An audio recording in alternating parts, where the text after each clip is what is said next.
Playing with all of our imaginary friends, it's Feature Please, a heinous trip at Warp 5. My name is Joseph. I'm your holographic ghost, Peter. Peter, do you know what someone can do to not be damned to an existence as a holographic ghost? Have a chief engineer who stays at his post. Incorrect. It's actually rating this podcast on Spotify. Oh, that ties into the afterlife? Yeah, that's how you avoid becoming a ghost. And instead going to your ultimate reward. To make sure you do not haunt the realms of the living as a holographic entity or otherwise, please go to Spotify, find Feature Please, follow us if you're not following us already, and then please click us a quick review, 5 stars if you don't mind, if we are a 5-star podcast to you. If not, you know what, rate us lower. I understand. Maybe we deserve it. Maybe you deserve it. Maybe you need to think about what you've done and then give us 5 stars anyway. But we do appreciate it. It does help a lot to make the show more visible and to boost it in algorithms. And what if times and technology have actually changed the afterlife, and instead of being a ghost, because that could be kind of cool, getting to live somewhere rent free, that's too much of a good deal. Like the new cyber version of Ghost is you get stuck on Xbox Live and have to hear 12-year-olds call each other the N-word all day. Isn't that just hell? Didn't you just describe hell? That's too old school, though. That's too old school. We're talking new. If Spotify, a 5-star Spotify rating is the way out of it, then I think that's the right way to punish. Speaking of punishments, oh yeah, you and I have a discussion to have here, sir. Because when we put out our episode on Rogue Planet, we made a job offer to Dr. Jack to be our ombudsman to determine when it is we need to be punished by listening to the opening. And I thought that we had come to an accord to make that job offer. But then you came in hot and heavy saying, throwing flags on the field saying, no, I said at the Jack time, is an impeached figure because he likes Shuttlepod 1, which Objection. I said at the time that the offer was made, I needed to see how his vote would go. So during your job offer, I already had a stipulation on the table that if he showed poor enough taste to say he liked Shuttlepod 1, then that was not someone I could endorse with a hand over my fate.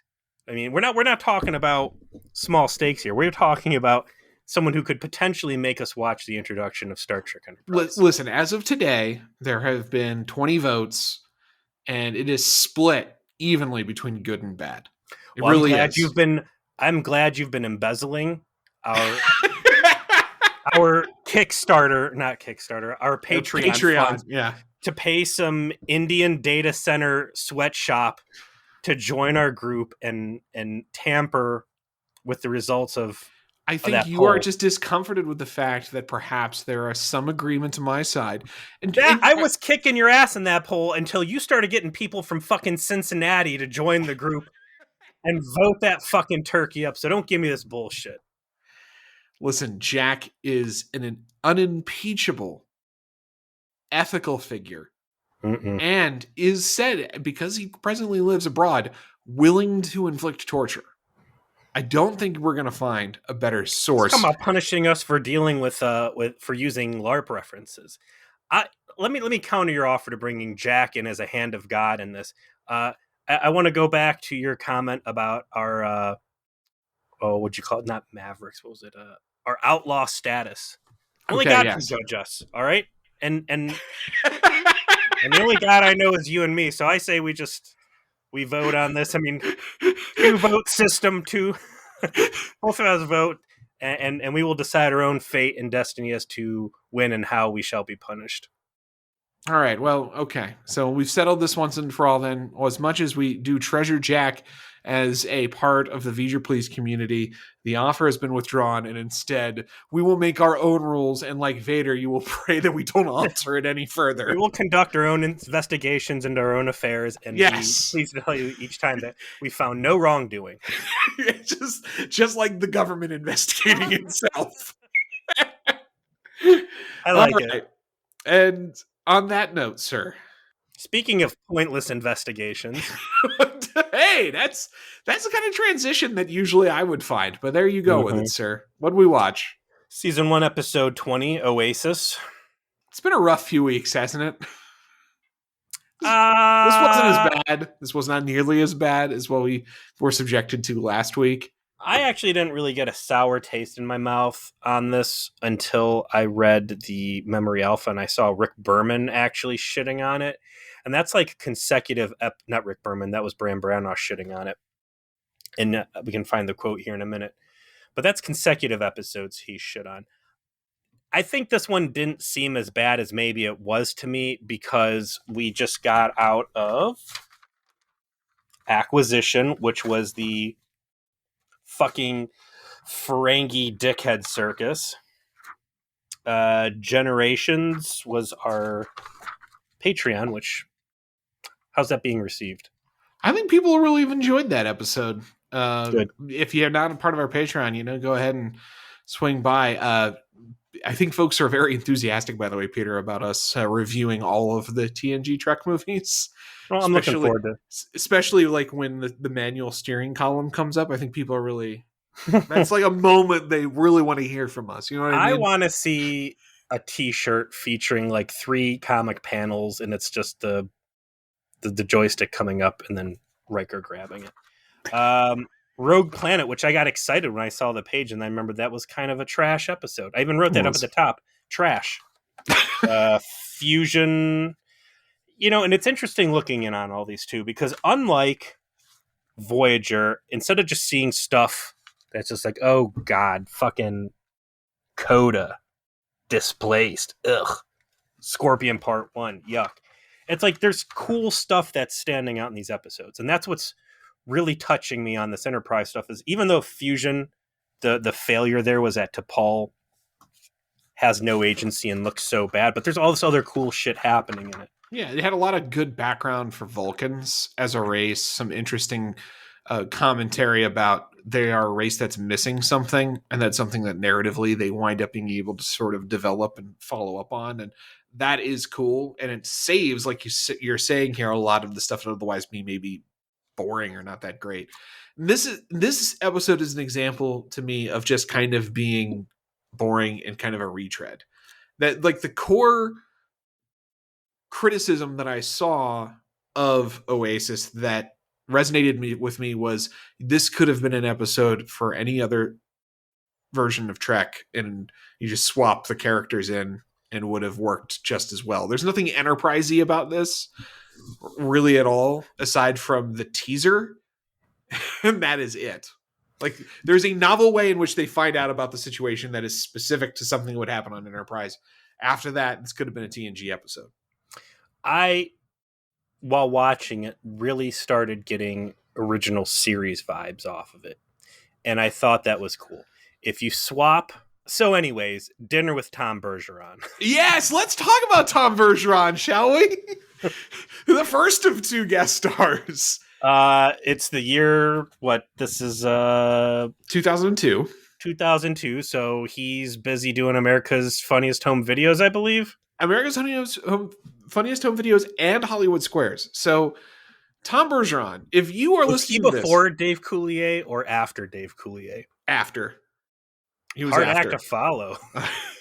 So, Tom Bergeron, aside from Jason Alexander, is probably the most normie famous person to ever be on Star Trek, right? He is internationally known as the host of America's Funniest Home Videos, Hollywood Squares, and then probably the pinnacle of his career was like 1 billion seasons of Dancing with the Stars. If I never saw a single one of them. If you don't know who Tom Bergeron is, your parents definitely know who Tom Bergeron is. You know what I mean? And the thing is like a lot of people, he's secretly a big Star Trek fan. And this wasn't in the Memory Alpha, but I remember him actually talking about this. Why would it be? Right. Like, it's really good content. How, like, why is randomly Tom Bergeron this alien on Star Trek, right? A cool looking alien at that. Yeah. A+ makeup. Fantastic looking. That's part of the story. So he was doing Hollywood Squares, and Whoopi Goldberg was an executive producer on it and was generally the center square, I think, for the first like 5 seasons or something like that. And she was filming scenes for Nemesis, and he wanted a tour of the Enterprise set because at this point Enterprise had premiered and they're still filming season 1. So he's watching the show actively and he wants to see the set. And Rick Berman gives him a tour with Whoopi Goldberg. And he like they're in engineering and they're talking about like, yeah, that's where Silic like fucked with the engine in this episode, you know, to try and blow it up. And then Daniels like appeared and all this other stuff. Like just like really giving him granular plot details. And they're like, holy shit, you watch our show? And he's like, yes, of course I do. That's why I was so interested in coming. And then Rick Berman's like, hey, would you be on it? And he said, yes. That's yes, I will. I have 2 things that I want to have happen in this. What's that? 1, I want to be a really cool looking alien. Put me in a fucking chair for 6 hours. Make me look like an alien. I'm down for that. That's what I want. Done. 2 is I want to die. We might not be able to work that out. Okay, just make me a really cool alien. How are you gonna tell Tom Bergeron? You get someone with street cred saying, "Hey, fucking blow me up or do some rad shit." Well, I don't know. You know, this is Enterprise, home of the fucking low energy gunfight. I mean, best I think we can do is give you an uncurable disease and you can get a memory alpha entry that says you died 50 years later. This, by the way, where'd you hear this story from? Tom Bergeron. He's got a whole interview where he talked about it. Yeah, I know him personally. We hang out. We do Zoom calls every the first Monday of every month. We're tight. We've been tight for years. No, get him on the show, dude. Yeah, what was I thinking? Have him talk about it. You know, we could have done the whole interview. Discuss Voyager season 8 with us. He did an interview where he just talked all about it. He gave the whole story because obviously he really this is his only acting gig he's ever done. He's never been an actor. He's always been a presenter. So he's only ever been an actor on Star Trek, and he still outacted Mayweather. He did. He did. Like Whoopi Goldberg lied for him because like he's like, have you ever acted before? He's like, yeah. He's like, and Whoopi's like, oh yeah, he's amazing. It's like, yeah, okay, yeah. Hopefully, I didn't just like I'm not about to embarrass Tom. myself. Whoopi wasn't fooling around. Hey, do you want to be the new helm officer? Hey, do you want to like sacrifice these extremely well-paying gigs on national television where all of America knows your names so that you can be the 5th lead on a UPN show? Like, what a different way to frame Star Trek as a career choice. Wow. Talk about putting it in a different light. Wow, this Tom Bergeron story is so delightful and fun. It's a shame we have to go back to Oasis. But it is cool to, like, he doesn't look like him, but you see, as soon as you hear your voice, like, is that Tom Bergeron? And that it randomly is because he loves Star Trek and he wanted to be on the show. And they gave him a great role in that he is this like trader who's like deals in spices and exotic goods. He's got a lot of charisma. Like, yeah, they're like, hey man, we need like some Phillips screws and some rope and any other wagon axles and other Oregon Trail stuff. He's like, nah, I don't fuck with that kind of stuff. I trade pepper, used condoms, and rare and exotic birds. Listen, I only have space paprika, so like, but hey, if you give me I got Klingon 5 spice. Sorry, guys. If you give me some coffee, though, I'll tell you more about this ghost ship I found. It's haunted. That's the whole teaser. You know, he looks great though. Like, look up the makeup job they did on Bergeron. It's just he's like this scaly dinosaur looking thing. Yeah. It's like crossed with the Cardassian. Like, looks awesome. What do you guys call this again? Coffee. I mean, technically it's a drug, but we can give you a lot of it. We can start a whole galactic. That's how the Federation rose to power, by the way, was getting everybody addicted to coffee. Can't replicate this shit. You got to come to the source. Earth is the Alpha Quadrant's drug dealer in caffeine. First taste is free. First contact, first taste.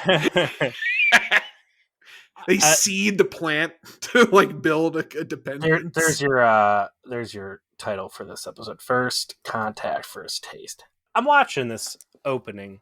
There is so much of Enterprise that takes place at the dinner table, and I can't think of any other Star Trek show that has as much dialogue occur and visibly watching people sit there and eat food as what I've seen in Enterprise. Enterprise is composed of like equal parts dinner, wannabe sexy scenes, and concussions. Archer specific concussions. Yeah, only Archer on that. But yeah, the use of the captain's mess specifically to set the table for a lot of exposition is something that essentially is ongoing through the first two seasons very consistently, really used throughout the entire run of the show. I I think think I it's like it. I think I like it as an idea of like these are people who are having, you sit down, you have this meal, it allows this opportunity to have these intimate conversations in a natural fashion. It's like a natural way to like do diplomacy. I think it's a framing device that clearly identifies Trip to Paul and Tucker as the main characters, and it gives a easy reason for the writers to have none of the other supporting cast involved in the scene. Yeah, if you want those three to be the focus and to have exposition dialogue with each other, then this is a great way to Save fit that in. costs on cast. Or just, you would typically have these scenes in Picard's ready room, I guess, right? Like that's where the like the TNG version of this would be. So, and you would have Yeah, Riker in there well, with like whoever else is supposed to be in that scene for that episode. but those guys, Data and Picard were arguably the leads of Next Generation, but I think there's a lot more screen time that went to everybody else. I thought that Next Gen actually did a pretty nice job as far as an ensemble situation goes.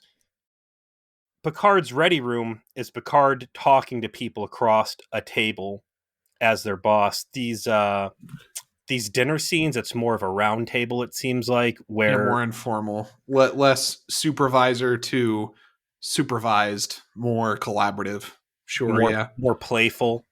yeah. So anyways, he's like, hey, listen, I've got the scoop on a hot shit abandoned freighter that is going to have all the stuff you need. Just give me some of these delicious space drugs, I mean coffee, and off I will go, never to be heard from again. By the way, check out America's Home videos Yeah. Monday nights at 8 p.m. on whatever your local distributor is.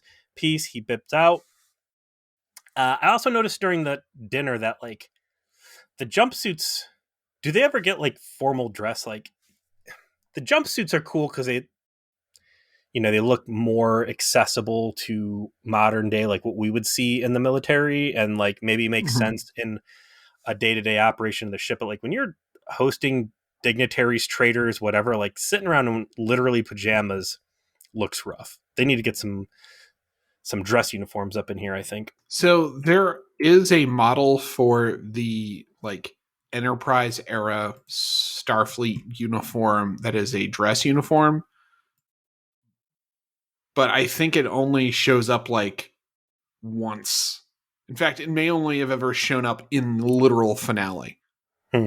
I know that it exists. I've seen a picture of it. I've seen a picture of Archer in it, and I think it might be from either it's from like a time episode where Daniel's involved, or it's the literal finale. So it just doesn't exist really in the series, and it looks a lot like the normal like jumpsuit. Like it's barely different. They did a good job of creating a very realistic militaristic uniform that fits the setting, but there isn't really much variation that they offer aside from like hazard suit type of enhancements. Well, if there's a time to bust out the hazard suits, I thought maybe it would be appropriate for investigating a abandoned old ship that could be full of all sorts of poisonous gases and whatnot. They fly out to the planet where the trader has told them it is. Sure enough, the ship's down there. By the way, it's I believe, a Ventnor class Star Star Destroyer. Destroyer, yeah. That's the model is very familiar looking. We'll put it that Yeah. way. This trade ship went down early in the Clone Wars. So Archer puts together his away team and remembers that there's a guy named Mayweather that we haven't seen in like 4 episodes, and says, hey, buddy, you get to be on the TV show again. And he's like, oh, thanks, Cap. You get to drive. Like specifically, you're driving. Again, great opportunity for, the more I think about him as like the worldly boomer, especially had they gone with someone noticeably older than Archer, almost like as a Alfred Pennyworth character to like Yeah. a Bruce Wayne. Because Archer doesn't really have a confidant. Like sometimes he talks to Trip, sometimes he, for whatever reason, talks to fucking T'Pol, which is like why confide in her?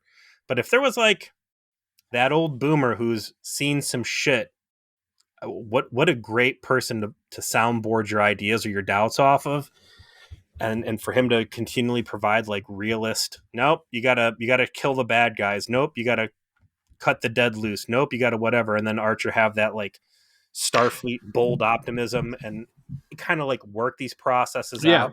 Yeah. Really like add to the, in a way, it's almost too bad that we were introduced to this idea because it really, every time I see Mayweather, I see it Makes too. them And worse. it makes it so much worse because what we have is not only bad in itself, but now so much less than that idea. But him as a grizzled boomer who's like Master Chief Petty Officer that took this job with, Who that could like he probably like, here's his backstory, right? Here's grizzled Mayweather's backstory. He ran a cargo route, for this ship for years, and he got recruited by Starfleet when they returned to Earth on their one of their routes, and to teach piloting, because he was the pilot for this vessel, and he like understood all of the trade routes and all like different kinds of gravity navigational tricks? navigational issues that occur when going into deep space or an unknown space. And he'd start teaching Starfleet pilots like these realistic sort of piloting scenarios, and he got more and more involved in being a teacher in that regard. And Archer spotted him and said, I need you for this deep space mission, because I don't want someone you've taught. I want you driving the ship, because I need someone with experience just going out there and having to fly by the seat of the pants, because that's what we're going to fucking do. And they start to have that camaraderie where he's still his boss, but he's been in space a lot longer than him, and it's been as a blue collar kind of perspective. Yeah. He's got a lot of practicality, and the balance is like Archer has got the bigger picture, he's got the bigger perspective, he has the idealism, and he serves as a ballast against of reality against that sometimes. Here's what I need in this. I need some trauma. I need Mayweather, idealized Mayweather. I need there to have been an accident that Yeah. his family died and that he tried to get out of the game or said, this life isn't for me anymore. Or I need some shit where trucker justice went wrong. He took a stand and said, no, we can't do it. It's unethical, whatever. And basically, he got himself kicked out of Space Trucker Society. And they did like the Klingon excommunication. And he still has the itch to fly, but his old life is dead. So he has sold out, joined Starfleet, and is teaching Archer the ropes. And occasionally they encounter other boomers, and they're all like, this motherfucker's persona non grata. Maybe they even try and kill him every now and then because whatever he did like really betrayed their trust that bad. So either he lost his family and has to get back in the saddle, or that excommunication thing. And goddamn, Mayweather could have been a fire character. Yeah, absolutely. Any version of that you want to do, anything within that space, is really what the show is missing, because this is a boat full of fucking amateurs that are being chaperoned by a Vulcan who is very over their shit. And the balance that could have been created, instead of having another plucky fucking amateur in a young, Plucky. ensign That's the word to slap on actual Mayweather's plucky yeah. Mayweather. And what he needed to be was a grizzled veteran that Archer knew he needed to be part of the mix on this. He needed the doctor that's different, that's seen things, that has experience. He's got the science officer who's got perspective. He's got the engineer who's an expert specifically on this engine. He's got a pilot that's a grizzled veteran that, can chart uncharted space successfully. And he's got an armory officer who's a stuffy British man who loves to shoot shit. Like, got it. Let's do this. Oh, and my old ex-girlfriend who's really good at translating, right? Since we've just canonized the fact that they used to bang. Perfect. Instead, we get Mayweather, and it's just like the whole energy's off because of it. But yeah, he's in this for like 20 seconds. So that's I don't know what he him. says exactly, but I do have in my notes, shut the fuck up, Mayweather. So he's doing something in there. He was like, oh boy, Cap, we should We Oh, should. I don't know, Captain. If it is a crypt down there and there really are dead people, should we be fooling around? Shouldn't we respect? Shut up, Chakotay. What next? You gonna say leave the fucking tricorders here? The This only is why you person don't get. This is why you don't get to be in episodes is saying dumb shit like this. the only person who's in this episode less is Hoshi, who last week was merely unconscious the entire time. So like, Yeah. at least Mayweather got like more than the one line that Hoshi got. Anyway, they get down there, they start exploring the spoopy ship, and they're like, we're going to take these data cores and figure out what happened on the spoopy ship. I like it is to Paul who starts seeing things and hearing things, although if you know what the ending is, I don't know how the fuck she would be hearing anything. And I'm thinking about this point, like, God, what was that episode? The guy who directed Generations, whatever his name was, he had a couple writing credits to his name from Next Gen, one of which I think was called The Next Phase, right? And that's the one where Ro Laren and Geordie LaForge are caught. Partially, yeah, like phased out of being able to interact with everyone. Yeah. Everybody thinks they're dead.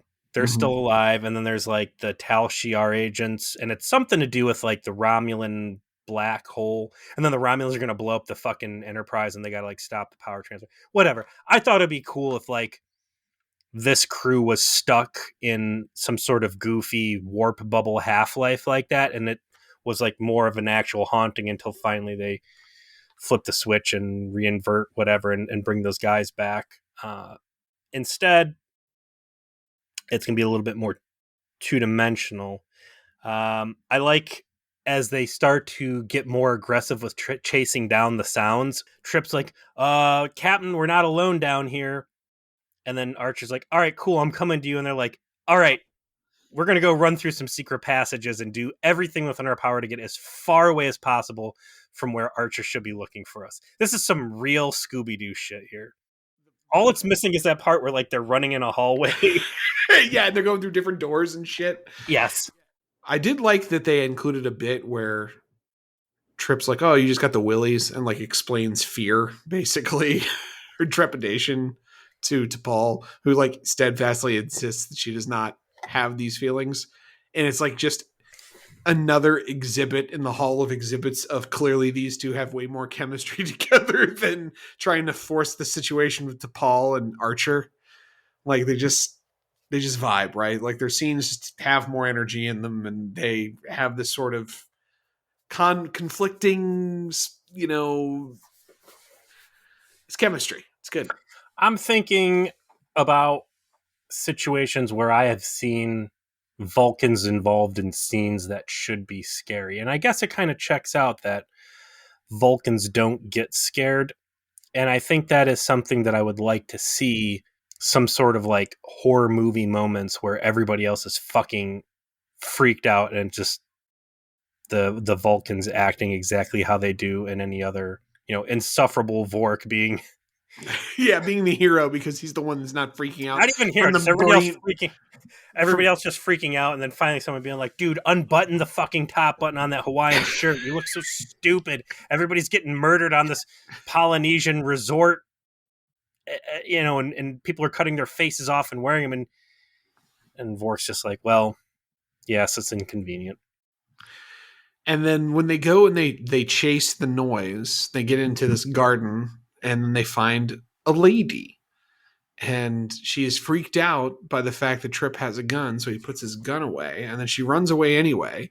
And then he immediately gets his gun back out, and then like runs into another passage after an unarmed woman that he has already frightened with his firearm in his hand for some reason, and then is greeted by a whole bunch of other guns pointed at him. He runs across the Spandex Gang, special guest starring Odo.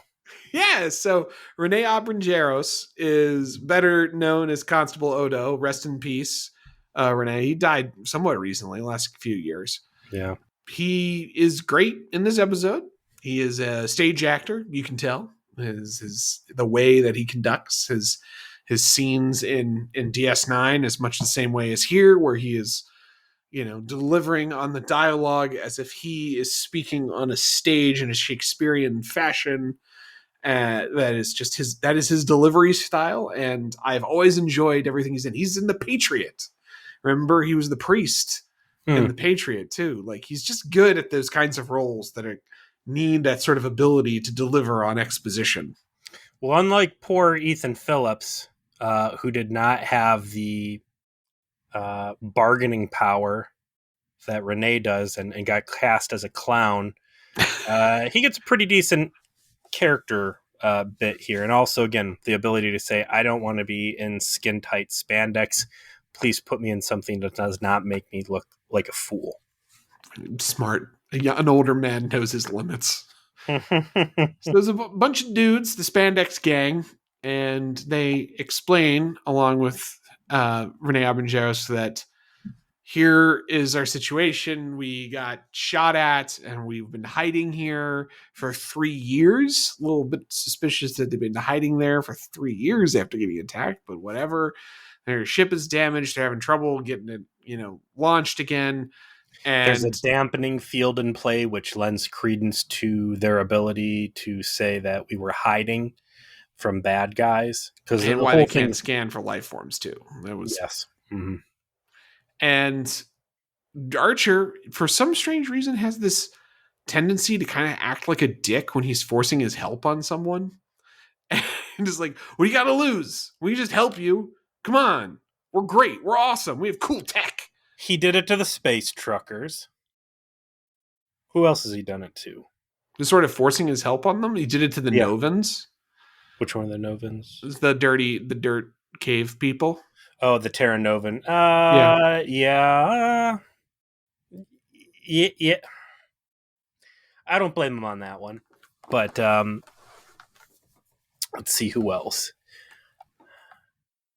I guess he hasn't really had that many space encounters, but yeah, he does tend to, I'm going to help you whether you like it or not, unless you would really like it. And then I'm not going to help you, as featured in Dear Doctor. Yeah, specifically if you are a planet filled with people suffering from a terrible disease for which we have figured out a cure, we will definitely not help you. Children, sorry, can't help you. Yeah, no. I'm sorry, you didn't give me a head wound. I didn't get a concussion this episode, so I'm out. You're all going to die. That's also the law of equivalent exchange. If you would like the benevolence of Earth, you must visit a gun stock across my lip first. Them's the rules. Sorry, I don't make them. Eventually, they accept the help. Tucker is working on their warp core, and he's familiar with it because of his time on the Zerillion ship, which was the plant ship where he got impregnated, which is an episode that gets referenced further when he's having a conversation with T'Pol about how he's making eyes at the pretty lady, the comely lass that is part of the spandex gang that seems a little shy. Again, the show's continuity and calling back to the fact that Trip seems to get horny for every available lady he comes across is a nice touch. Well, the nice touch there is T'Pol saying, last time you tried to do what you're doing now, you got knocked up. So why don't you protect your neck and chill out a little bit?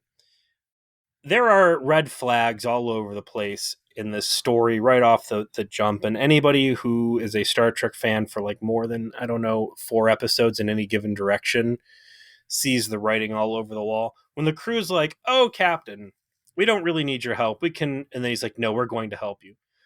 I got plenty of room on Enterprise. We could just beam you off of here and take you back. No, we're a whole year away. We're just going to stay on this fucking crash landed ship and be miserable. Obviously, there's some fucking shit going on here. And unfortunately, the reason for the deception is going to turn out to just be paper thin and kind of invalidate the entire episode in the process. When they come to the big payoff scene in the last act, it is unfortunately underwritten, is what I would call it. They seem to have an idea of what they wanted to do, and they didn't quite flesh it out in the dialogue. And they just kind of left René hanging with how he had to pay off, justifying this choice. And he tried, and there just wasn't much there. But there wasn't also much challenge of it in the dialogue from the Enterprise crew. And so it just was kind of awkward. I did like that all of the holographic crew. That's what we're gonna find out is most these Well, people are not so real. that's the big But, reveal to me was like they're shown it was like, oh, first we got to fix the engines. We need you to fix this computer core first. It's a big deal.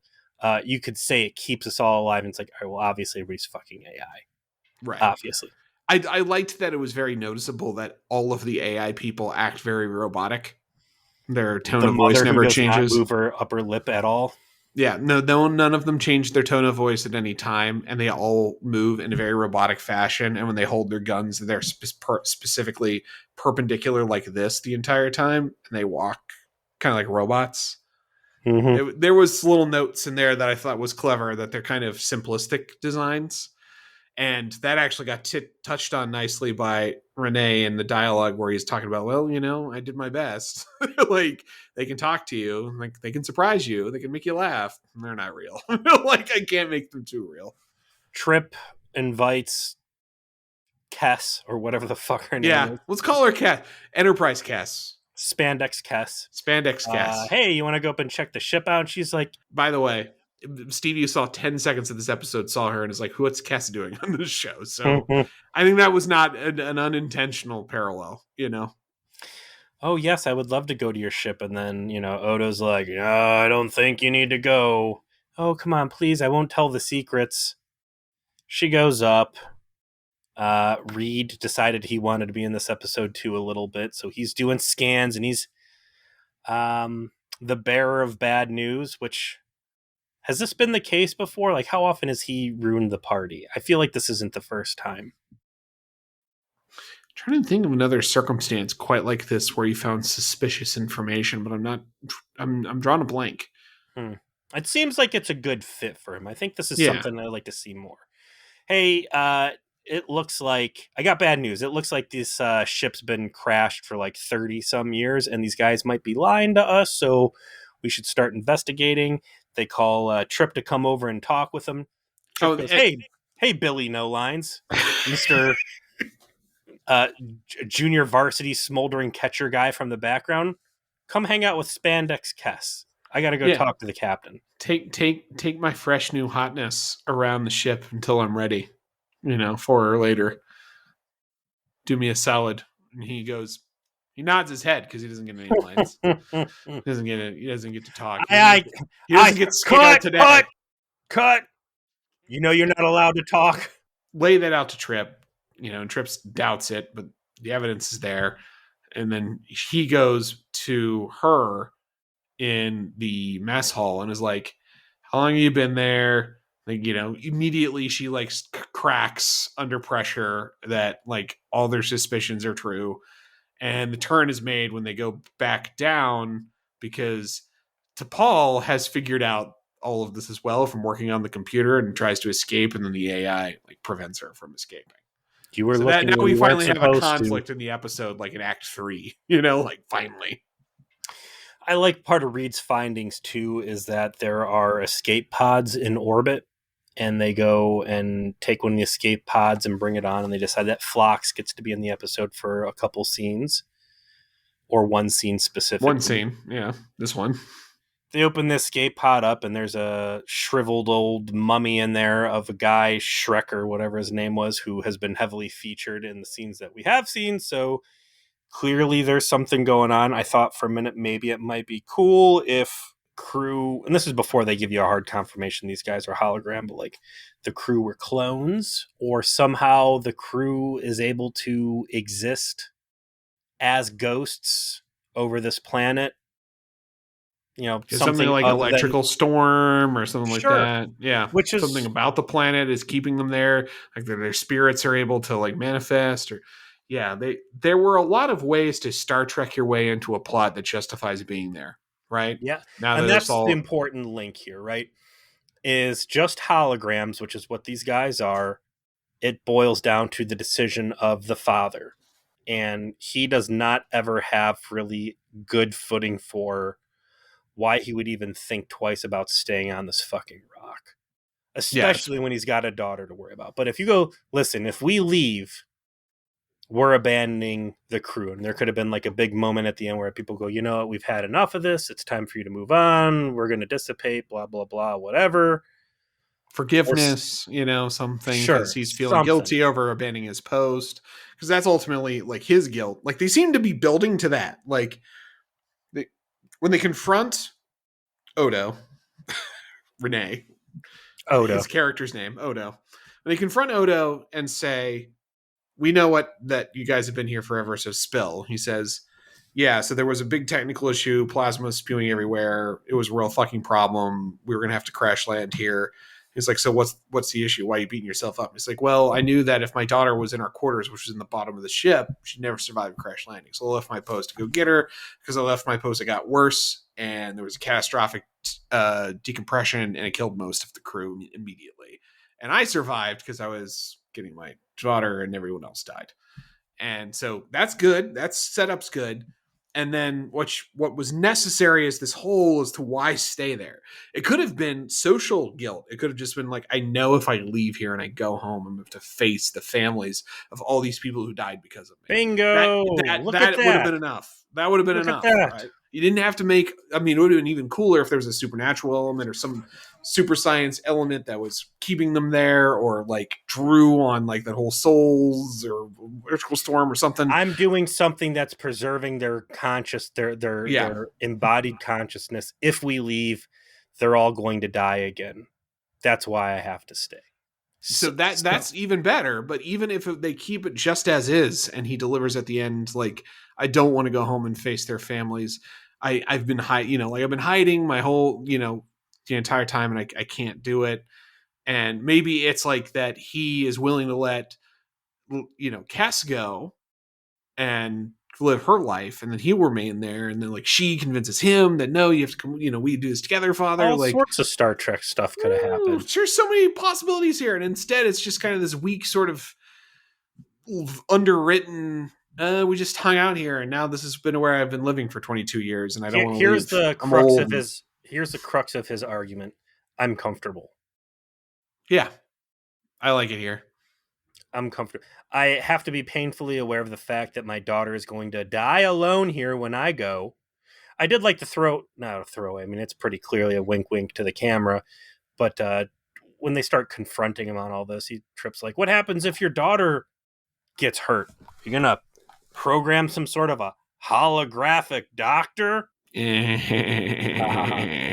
uh, the silly part of all this is that there's even the lie in the first part.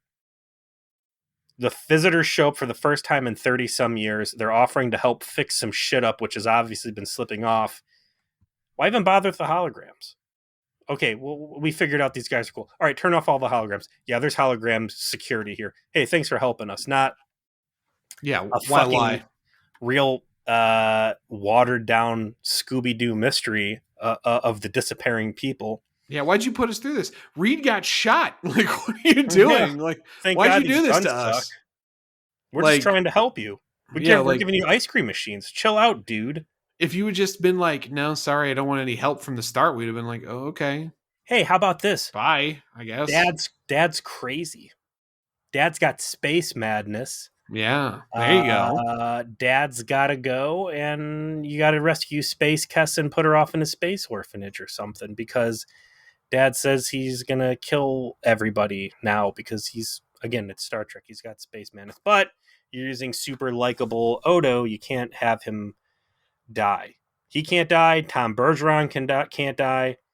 No one can Nobody can die die. on screen. So I'm sitting there and I'm watching it and I'm like, man, this is like a real basic ass story, but this is also like a real solid Star Trek story. And I was trying to think what you said before. I believe this could have very easily been a side mission in Mass Effect. Yeah, yeah. This isn't even like one of the like loyalty mission side missions. This is just Mm-mm. like something you do for the extra XP. Yeah, and I liked it, and then I'm sitting there, I'm like, well, is this Mass Effect or is this like this is just a solid, like I said earlier, this is a solid ass original series episode in terms of simplicity and starting to like what if appropriate to the 60s. you get rid of holograms and you make all these guys just robots, right? With gears and sparking wires, and that, finally one of them dies and you see fucking computer parts pop out of his stomach. We're like, oh my God, that would have and been. you get the musical cue of like, boom, boom, Oh yeah. That's some real solid Star Trek. And I'm kind of pissed they weren't just fucking robots, because now you've got badass fucking holograms that are able to operate at a level higher than an Intrepid class starship, because there's just holographic projectors over every inch of this vessel, right? And not only does nobody fucking bat an eye at it, no one that is like, hey, these things are badass and have like tons of uses, as you have just shown us. Can we please have this amazing technology? I guess it kind of ties back to, who are the hand nipple people? What were they called? Zerillians. The Zerillians. So their engines, or at least the computer core, is similar to Zerillian. And it's why they also have holographic technology. I like that link, that Yeah. there's something about how they have structured their technology that makes it so that holograms is something they have. Maybe they even have like, open trade or whatever. Regardless, seems like some fucking sweet ass shit that Enterprise should be trying to secure, in exchange for helping them to fix everything and unfuck it all. But nope, never gets made. So instead, by the end of this, Paul just instead the episode is about Trip backing on this girl and getting a little kiss at the end before they bounce, and that's just where it ends. That's it. It's this real fucked up like ending sequence though, because Odo comes into Archer's ready room, and I'm like, oh well, based on everything I just saw down on the surface, it seems to me that they have agreed to get these guys back up into space and dump them off at some space station or have them on their way. And instead, it's just Odo up there pining about the dilemma, this big dilemma that he's facing, to the point where, he's the silly, unneeded lie, which is basically the plot, the only plot hook there. Well, I know I should take my daughter out of here, but gosh, I'm just so comfortable on the surface. What am I going to do? And here's like a 5-minute scene of me kind of pacing around and trying to put some sort of spin or zazz on just this fucking turkey concept. Well, Archer's just like, I don't know, man. What are you going to do? You're right. We need to leave here. I will accept your help, and we're going to go back to the surface.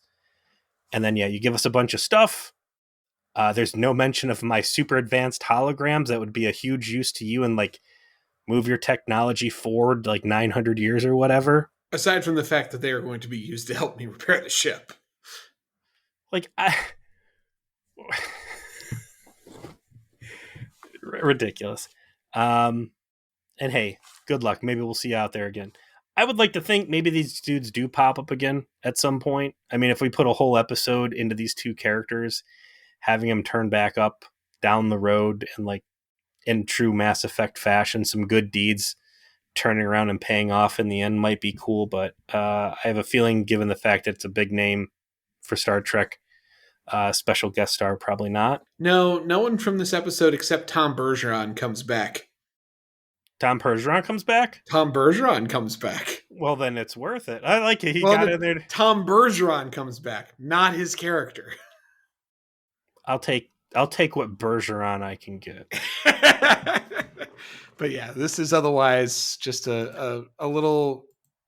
I'm not as fond of it as you. I feel like it could have been a good like version of the TOS classic Trek story if it had actually like filled out the pieces that were weak. And it didn't, right? Like it just sort of failed in the couple spots it couldn't fail, which was paying off why it is that there was a lie to begin with, and paying off after that some kind of genuine hesitance to leave. And because neither of those needs were met, I cannot call this good. I'm not saying it was bad. It was great or even that it was good. I'm just saying, coming off of acquisition, I mean, you don't regret it. Yeah. Take what I can get, and it wasn't good, but it was fine. It was fine. As Rich Evans says, It was super okay. I also real just quick side continuity spot here. They're loading onto the shuttlecraft. It looks like now they're entering the shuttlecraft from the side doors instead of going in through the nose like they were earlier. And I'm guessing that's because filming it that way is a pain in the ass, or it's probably dangerous. But that was I a assume so. I assume that it was just a filming issue, like the way they have to crank the cameras in, and it limits the amount of shots you can do yes. as well. Like, because you can only do so much with that setup. I liked that setup more as sort of more primitive, but it definitely looks like they've had to change how they've approached it, which makes sense because they're got most of the way through producing season 1, and they figured out some things don't work so well. Also, going back into the hand nipple episode where Trip gets knocked up, while he's giving Spandex Kess a tour of the ship, he's got her in engineering, and they both get on the elevator, like face to Yeah, the face. unsafe elevator, like I crush a cannot hand. watch that fucking thing without like feeling my asshole just get so tight and then, like my balls pull up in my stomach. I'm like, you move a fucking hair outside of that little cage and you are losing body parts. Like, I'm surprised they even allow that elevator to exist in terms of like a TV Yeah, filming like set. it's already an OSHA violation for the actors. Like, Yeah, yikes. that thing is a death machine. I would love. I bet you there's at least one out of 4 years. I bet you there's at least one good accident with that thing. Yeah, there's at least one crushed finger. I completely agree. But what are we watching next week, sir? So as we move out of Oasis again, which to close out, Braga referred to this installment as a terrible episode. Where could we be going? We're going into season 1, episode 21, Detained, and there is a salt flat with a space Guantanamo Bay there, it looks like. While exploring a planet, Archer and Mayweather enter a military zone and are detained in an internment camp by an alien race called the Tandarians, who are at war with the Suliban. Cool. While Enterprise's crew previous encounters with the Suliban have been disastrous, Archer and Mayweather find themselves sharing a cell with some Suliban detainees that they believe may have been wrongly imprisoned. Yeah, I got some interesting. I wonder, as we try to move into another your legal system is flawed episode, and I believe that's the first one since the Space Texans one's back in Voyager, if they're going to be able to stick to a narrative here or completely shoot themselves in the foot as to whatever sympathetic story they're trying to weave by the end of the episode. I mean, this all plays into the ongoing temporal Cold War Suliban plotline stuff. And I recall this one being itself pretty good, and also like a good moving forward of that plotline. Also, Dean Stockwell is in it. Hey, So we get a fantastic reunion of Quantum Leap on our hands here. wow! I didn't even think about that. Has BSG happened yet? Absolutely not. BSG, well, certainly not for Dean Stockwell. I think BSG's miniseries was in production by now, but I don't think it comes out until 2003. This is early 2002. I'll be excited to see what kind of role they give Stockwell. Oh, you'll find it quite interesting, I assure you. Thank you for listening to Feature. Please remember to give us 5 stars on Spotify, or you will be sent to internet hell. And we'll see you Xbox next Live. week. Yeah. All of the 12-year-olds saying the N-word over and over. Yeesh.